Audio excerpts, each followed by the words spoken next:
Assalamualaikum warahmatullahi wabarakatuh. Yang terhormat Bapak Ibu dosen penguji uji kinerja PPG dalam jabatan 2025. Perkenalkan, nama saya Abdul Ajin SPDI, mahasiswa PPG dalam jabatan dari LPTK UIN Mataram dengan nomor induk mahasiswa 250111100509, mata pelajaran Sejarah Kebudayaan Islam. Pada hari ini Rabu tanggal 8 Oktober 2025 akan melaksanakan uji kinerja praktek pembelajaran untuk siswa kelas 7 MTS Nurul Huda Lewinanggung dengan materi misi dan strategi dakwah Nabi Muhammad SAW di Madinah. Terima kasih dan selamat menyaksikan. Wassalamualaikum warahmatullahi wabarakatuh. Bismillahirrahmanirrahim. Assalamualaikum warahmatullahi wabarakatuh. Waalaikumsalam warahmatullahi wabarakatuh. Alhamdulillah, Bapak hari ini bisa mengajar di kelas 7. Sebelum ke materi SKI, bagaimana kabarnya hari ini?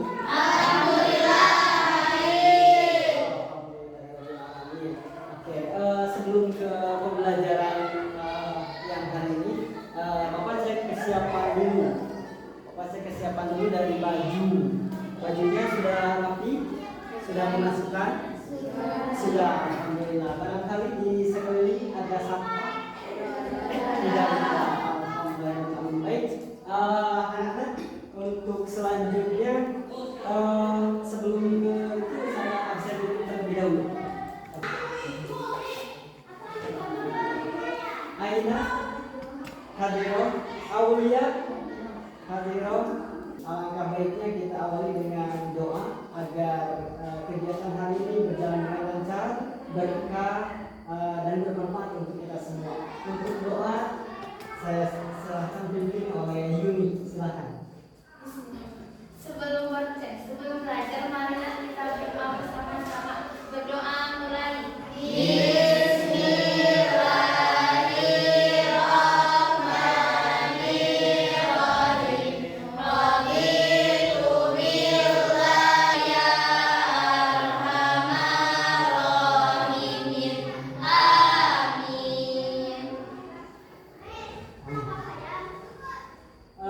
Sebelum ke pembelajaran nanti, agar lebih semangat kalian, saya akan kasih breaking. Oke. Ketika saya sebutkan konsentrasi, siap, konsentrasi. Paham kan? Konsentrasi.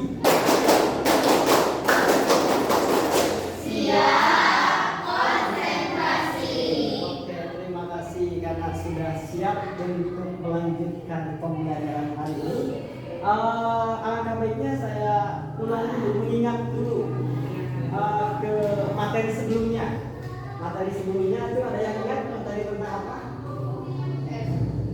Tentang hijrah Nabi Muhammad SAW ke Madinah. Bagus. Oke. Masjid yang pertama dibangun oleh Nabi Muhammad SAW. Siapa yang bisa? Masjid Kuba, betul. Ternyata ingatan Dederena masih bagus. Oke, selanjutnya perpindahan. Perpindahan Nabi Muhammad SAW bersama sebagian pengikutnya dari Makkah ke Madinah untuk menyelamatkan diri dari tekanan kaum Quraisy. Itu disebut apa tuh? Yang bisa? Perpindahan Nabi Muhammad SAW. Hijrah, betul. Itu di tengah dong. Itu cukup ya untuk persepsi. Kita akan belajar tentang sejarah kebudayaan Islam bab 2. Oke, kita lihat ke tujuan pembelajarannya dulu. Strategi Nabi Muhammad SAW di Madinah. Kalian untuk hari ini adalah menganalisis misi dan strategi dakwah Nabi Muhammad SAW untuk menumbuhkan sikap ukhuwah Islamiyah, ukhuwah insaniyah, dan ukhuwah Asy'ariyah dan ukhuwah watoniyah dalam kebinekaan. Jadi itu tujuan pembelajaran kita hari ini. Saya akan bagi kelompok nanti kalian setelah saya bagi kelompok jadi 4. Kalian simak materi yang akan disampaikan. Ada berupa materi, ada berupa video. Nanti didiskusikan setiap kelompok satu nanti ada judulnya tentang pembangunan Masjid Nabawi dan seterusnya. Paham ya? Saya bagi kelompok dulu ya. Ini agar lebih cepat. Ini saja lah. Ini kelompok 1, ini kelompok 2, ini kelompok 3, dan ini kelompok 4. Nanti setelah saya menjelaskan tentang materi ini, yang penting kalian catat. Lalu setelah itu setelah menjelaskan kemudian saya putar video, dicatat juga. Yang penting setelah itu nanti dibagi LKPD setelah dikerjakan LKPD maka dipresentasikan dan boleh dari kelompok 1 bertanya nanti ke kelompok yang lain yang presentasi. Paham ya? Oke, silakan berkumpul di mana? Oke, dibuat kelompok. Buat lingkaran saja. Buat lingkaran 1. Oke, ada jarak.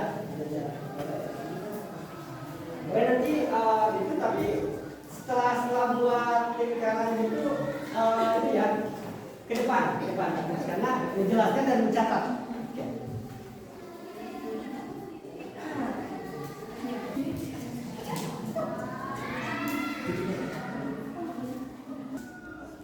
Bab 2, dakwah Nabi Muhammad SAW periode Madinah. Simak ya. Simak nanti ada di LKPD.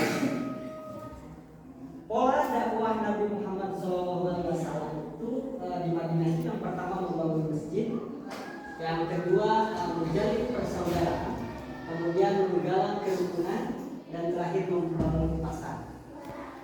Tuh, secara garis besar itu yang akan kita pelajari. Kata konsepnya, dakwah Nabi Muhammad SAW periode Madinah. Pola dakwah Nabi Muhammad SAW periode Madinah, usaha-usaha Nabi Muhammad SAW dalam mengembangkan masyarakat Madinah melalui kegiatan ekonomi, perdagangan, dan kemudian pelajaran yang dapat diambil dari usaha-usaha Rasulullah SAW dalam membangun masyarakat Madinah melalui kegiatan ekonomi dan perdagangan. Itu kata konsep pembelajaran hari ini. Lanjut. Pola dakwah Nabi Muhammad SAW periode Madinah. Poin pertama, Nabi Muhammad SAW memerintahkan sebagian sahabatnya untuk hijrah ke Madinah. Kemudian Nabi Muhammad SAW, Abu Bakar, Ali masih berada di Mekah untuk melindungi keluarga dan umat Islam lainnya. Setelah menerima wahyu untuk hijrah, Nabi melakukan hijrah bersama Abu Bakar ditemani seorang penunjuk jalan. Nabi hijrah setelah selamat dari kepungan kaum kafir Quraisy yang akan membunuhnya. Poin selanjutnya, pola dakwah Nabi Muhammad SAW berbeda dengan di Mekah. Di Madinah itu beda. Oke, kalau di Madinah, Nabi menerapkan pola bilhal, langsung action gitu. Jadi bilhal berdakwah dengan tindakan. Kaum muslimin lebih mudah mengikuti hal ihwal yang dilakukan Nabi Muhammad. Itu poin beda. Next, selanjutnya, langkah-langkah strategis yang dilakukan Nabi Muhammad SAW dalam menjalankan dakwah di Madinah. Yang pertama tadi membangun masjid. Masjid yang dibangun itu di atas tanah milik dua anak yatim ya, namanya Suhail dan Sahel bin Nafi bin Umar bin Sa'id. Selanjutnya masjid selain tempat ibadah juga digunakan untuk musyawarah, thalabul ilmi atau ilmu ya, menghimpun kekuatan dalam menghadapi musuh, mengatur siasat peperangan. Di situ dilakukan di masjid. Jadi masjid itu bukan hanya untuk beribadah sholat saja. Selanjutnya, masjid menjadi markas umat Islam di Madinah dalam penyebaran dakwah. kesulitan tentang pembangunan masjid. Next. Yang kedua, menjalin persaudaraan. Persaudaraan siapa? Itu ada dua kaum kan? Yang pertama kaum apa? Muhajirin. Yang kedua Ansor. Ansor. Poin pertama, untuk memperkuat Islam, Nabi Muhammad SAW mempersaudarakan kaum Ansor dengan kaum Muhajirin. Nabi mengumpulkan mereka dan menyampaikan pesan dari Allah Subhanahu wa taala untuk membina persaudaraan dalam agama, seperti yang kita lihat dalam surah Al-Hujurat ayat 10. Poin selanjutnya, Abdurrahman bin Auf dipersaudarakan dengan Sa'ad bin Rabi. Kemudian Abu Bakar As-Siddiq dengan Kharijah bin Zaid, Umar bin Khattab dengan Utsman bin Malik, Utsman bin Affan dengan Aus bin Sabit dan lain sebagainya. Jadi sahabat-sahabat itu dipersaudarakan. Jadi yang datang kaum muhajirin yang datang dari Mekah ikut dengan Nabi Muhammad dipersahabatkan dengan kaum Ansor. Jadi dipasang-pasangkan. Misal ada.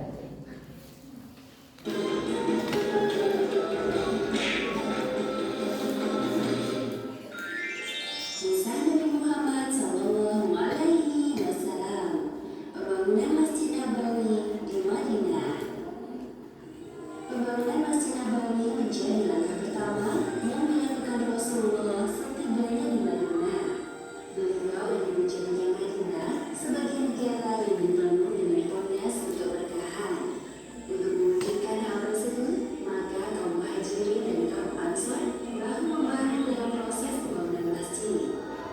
1 Hijriah merupakan tahun yang penting dalam sejarah Islam karena menandai peristiwa hijrahnya Nabi Muhammad SAW dari Mekah menuju Madinah. Setelah peristiwa ini, perhitungan tahun kenabian diganti dengan istilah tahun Hijriah. Kelak pada masa kekhalifahan Umar bin Khattab, tahun hijrahnya Rasulullah menjadi awal penghitungan kalender Hijriah yang dimulai dari bulan Muharram. Hingga kini umat Islam disebut. Itu video yang pertama. Kita simak video yang kedua.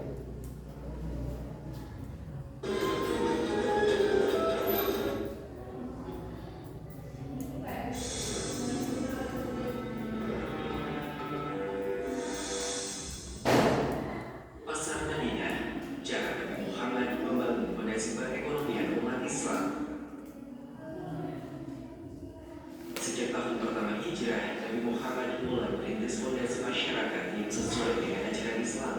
Pada era inilah perjuangan sang Rasulullah mulai merambah ke wilayah sosial, politik, dan ekonomi.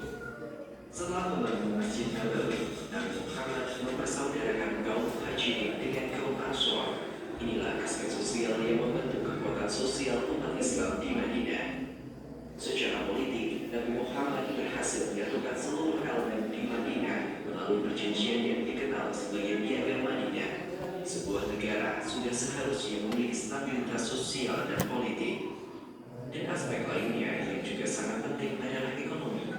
Stabilitas sosial dan politik tidak akan banyak bermanfaat tanpa adanya stabilitas. Silahkan kan dibantu kelompok satu tentang Masjid Nabawi, yang kedua tentang persaudaraan kaum muslimin, yang ketiga Piagam Madinah, yang keempat kelompok 4 Madinah.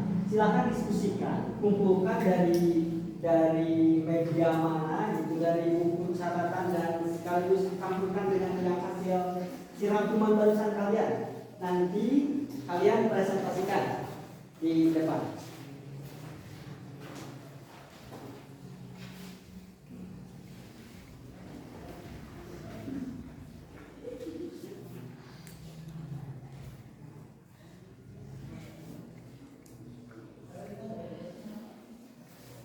Tidak ada masalah.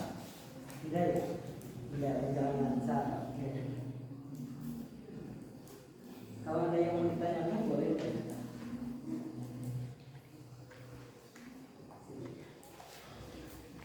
Ini kan nanti presentasinya tentang isi nanti.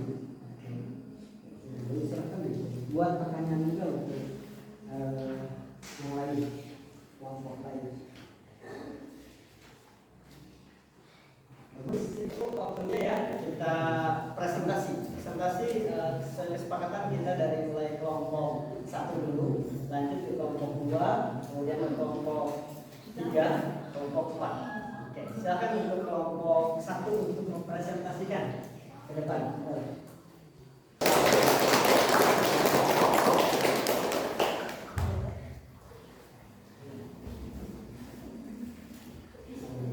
Assalamualaikum warahmatullahi wabarakatuh. Waalaikumsalam warahmatullahi wabarakatuh. Kami dari kelompok 1 akan mempresentasikan hasil diskusi kami tentang pola dakwah Nabi Muhammad SAW di Madinah melalui Masjid Nabawi. Setelah Nabi hijrah ke Madinah, hal pertama yang beliau lakukan adalah mendirikan Masjid Nabawi. Masjid ini bukan hanya tempat sholat, tapi menjadi pusat seluruh kegiatan umat Islam. Di Masjid Nabawi, Nabi mengajarkan Al-Quran dan ilmu agama kepada para sahabat. Dari sana lahir para dai dan ulama yang kemudian menyebarkan Islam ke berbagai wilayah. Tidak hanya itu, masjid juga menjadi tempat musyawarah, tempat membahas masalah sosial, politik, dan bahkan strategi pertahanan. Jadi, fungsi masjid pada masa Nabi sangat luas sebagai pusat ibadah, pendidikan, sosial, dan pemerintahan. Selain itu, Masjid Nabawi menjadi tempat pemersatu umat. Orang-orang dari berbagai suku datang dan belajar hidup bersama dengan akhlak Islam. Nabi juga sering duduk bersama. Sekian presentasi dari kelompok kami. Terima kasih. Terima kasih untuk presentasi dari kelompok 1. Silakan ada pertanyaan dari kelompok 2 untuk kelompok 1. Silakan siapa yang mau bertanya? Apakah Masjid Nabawi juga berperan dalam persaudaraan antara kaum Muhajirin dan Ansor? Oke, yuk jawab. Pertanyaan yang bagus. Ya, tentu saja. Masjid Nabawi menjadi tempat mereka berkumpul, belajar, dan beribadah bersama. Di sana, mereka sering bertemu dan saling mengenal lebih dekat melalui kegiatan di masjid. Nabi membiasakan mereka untuk saling membantu dan tidak membeda-bedakan asal suku atau daerah. Oke, lanjut ke kelompok 3, barangkali ada yang mau bertanya. Kami ingin bertanya, apakah fungsi Masjid Nabawi juga berkaitan dengan nilai-nilai keadilan dan toleransi seperti yang tertulis dalam Piagam Madinah? Iya. Betul sekali. Di Masjid Nabawi, Nabi sering mencontohkan sikap adil dan terbuka terhadap semua orang, termasuk non-muslim yang ingin berdialog. Hal ini sejalan dengan semangat Piagam Madinah yang menekankan kehidupan damai dan saling menghormati antar penduduk Madinah. Silakan dari kelompok 4, ada yang mau ditanyakan? Kalau dari sisi keteladanan, apa yang bisa kita contoh dari sikap Nabi ketika memakmurkan Masjid Nabawi? Kita bisa meneladani kesederhanaan dan semangat Nabi dalam membangun masjid. Beliau ikut mengangkat batu, bekerja bersama sahabat tanpa membeda-bedakan. Artinya, pemimpin yang baik itu turun langsung dan memberi contoh nyata, bukan hanya memberi perintah. Oke. Wassalamualaikum wabarakatuh. Dari kelompok 1 yang sudah mempresentasikan dan berhasil menjawab pertanyaan-pertanyaan dari rekan-rekan kelompoknya. Selanjutnya persilakan kelompok 2 untuk presentasi. Assalamualaikum warahmatullahi wabarakatuh. Waalaikumsalam warahmatullahi wabarakatuh. Kami dari kelompok 2 akan mempresentasikan hasil diskusi tentang pola dakwah Nabi Muhammad SAW di Madinah melalui persaudaraan antara kaum Muhajirin dan Ansor. Setelah Nabi hijrah ke Madinah, para sahabat dari Mekah disebut Muhajirin dan penduduk Madinah disebut Ansor. Kedua kelompok ini awalnya memiliki latar belakang yang berbeda, baik dari segi ekonomi, suku, maupun kebiasaan. Untuk menghilangkan perbedaan itu, Nabi Muhammad SAW mempersaudarakan mereka satu persatu. Setiap orang muhajirin dipersaudarakan dengan seorang ansor. Sekian dari kelompok 2. Terima kasih. Wassalamualaikum warahmatullahi wabarakatuh. Oke, terima kasih. Oke, baik. Sebelum ke sesi selanjutnya, silakan barangkali dari kelompok 1 ada yang mau ditanyakan, kelompok 2. Ada. Oh, silakan. Kami ingin bertanya, apakah kegiatan di Masjid Nabawi juga berperan dalam memperkuat persaudaraan antara muhajirin dan ansor? Tentu saja, Masjid Nabawi menjadi tempat mereka bertemu setiap hari, belajar bersama dan sholat berjamaah. Dari sana tumbuh rasa kebersamaan yang kuat. Selanjutnya dari kelompok 3, silakan. Bagaimana nilai-nilai persaudaraan ini diterapkan dalam piagam Madinah?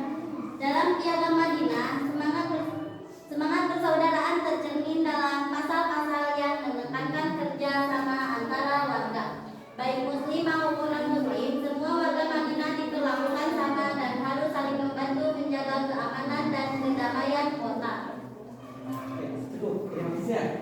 Oke, selanjutnya terakhir dari kelompok 4, silakan. Ada yang mau bertanya? Bagaimana sikap Nabi yang bisa menjadi teladan dalam mempersaudarakan umatnya? Salah satu teladan Nabi adalah keadilan dan empati beliau. Nabi tidak pernah membeda-bedakan antara muhajirin dan ansor. Beliau bersikap lembut, menjadi penengah saat ada perbedaan, dan selalu mencontohkan kepedulian terhadap sesama.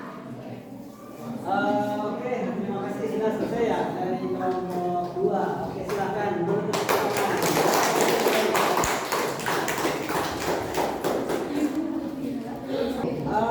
Oke, selanjutnya presentasi terakhir dari kelompok 4, silakan. Dan disimak ya, disimak yang lain silakan, sama seperti yang tadi, kasih yuk silakan kasih pertanyaan. Tadi ya kan? Assalamualaikum warahmatullahi wabarakatuh. Kami dari Waalaikumsalam warahmatullahi wabarakatuh. Kami dari kelompok 4 akan mempresentasikan hasil diskusi kami tentang dakwah Nabi Muhammad SAW di Madinah melalui keteladanan. Nabi Muhammad SAW dikenal sebagai uswah hasanah, yaitu teladan yang baik dalam segala hal. Beliau berdakwah bukan hanya dengan perkataan tetapi juga dengan perbuatan nyata. Di Madinah, Nabi tidak hanya memimpin umat secara spiritual, tapi juga menjadi pemimpin masyarakat yang adil dan rendah hati. Beliau ikut bekerja, membantu fakir miskin, menyambut tamu, dan memperlakukan semua orang dengan sopan. Misalnya, ketika membangun Masjid Nabawi, Nabi ikut mengangkat batu dan pasir bersama sahabat. Sekian presentasi dari kelompok kami. Terima kasih. Wassalamualaikum warahmatullahi wabarakatuh. Waalaikumsalam warahmatullahi wabarakatuh. Baik, sama seperti yang tadi dari kelompok 1 dulu. Boleh bertanya ke kelompok 4. Bagaimana sikap keteladanan Nabi terlihat saat membangun dan memakmurkan Masjid Nabawi? Sangat jelas terlihat. Nabi ikut bekerja bersama sahabat tanpa merasa lebih tinggi. Beliau juga selalu memotivasi umat agar menjadikan masjid sebagai tempat ilmu, ibadah, dan kepedulian sosial. Itu contoh nyata keteladanan beliau dalam kepemimpinan dan pelayanan. Oke, terima kasih. Lanjut selanjutnya dari kelompok 2. Boleh. Mempersaudarakan muhajirin dan ansor, bagaimana Nabi memberi contoh keteladanan. Nabi menunjukkan empati dan keadilan. Beliau mengenali setiap perbedaan dengan sabar, memperlakukan semua umat manusia sama, dan selalu menjadi contoh dalam bersikap lembut serta penuh kasih sayang. Oke, terima kasih. Oke, setelah kita berdiskusi, saya kasih ice breaking terlebih dahulu sebelum ke penutup dan kita selesai. Ice breakingnya yang konsentrasi, kemudian kalau saya bilang 1, tangan ke atas, 2 ke samping, 3 ke depan, 4 ambil. Oke, siapa cepat? Ambil. Oke. Sudah paham ya? Paham. Oke, siap. Oke, berhadapan-hadapan. Berhadapan-hadapan.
Oke, silakan kalian jawab. Bapak kasih waktu 5 menit. Setelah itu dikumpulkan.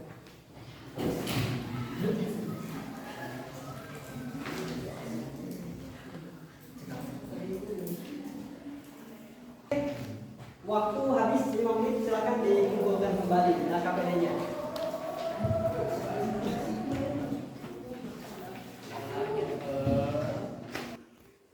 Baik, setelah KPD yang kedua, refleksi kalian dalam strategi dalam Nabi Muhammad SAW. Adakah yang sudah tahu apa di bab ini? Itu yang bisa menjawab. Oke, silakan Bu. Pembangunan masjid di Madinah, Pembangunan masjid di Madinah. Kemudian persaudaraan muhajirin dan ansor, piagam Madinah, keteladanan Nabi. Alhamdulillah ya. Setelah belajar bab ini kalian menjadi tahu tentang langkah dan strategi dalam hadis Rasulullah. Bagaimana pembelajaran hari ini? Apakah menyenangkan? Alhamdulillah ya. Kesimpulannya bahwa strategi dakwah Imam Muhammad itu yang pertama pembangunan masjid di Madinah, yang kedua mempersaudarakan kaum muhajirin dan ansor, selanjutnya yang ketiga piagam Madinah, yang keempat ukhuwah Islam. Pembelajaran ini kita selesai dan saya sampaikan untuk judul pembelajaran pertemuan yang akan datang, yaitu yang akan kita bahas itu tentang respon terhadap dakwah Nabi Muhammad SAW. Nanti responnya bagaimana itu insya Allah kita akan bahas di pertemuan selanjutnya. Oke, jadi setelah kita selesai, kita baiknya kita tutup dengan doa kafaratul majlis bersama-sama. Bismillahirrahmanirrahim.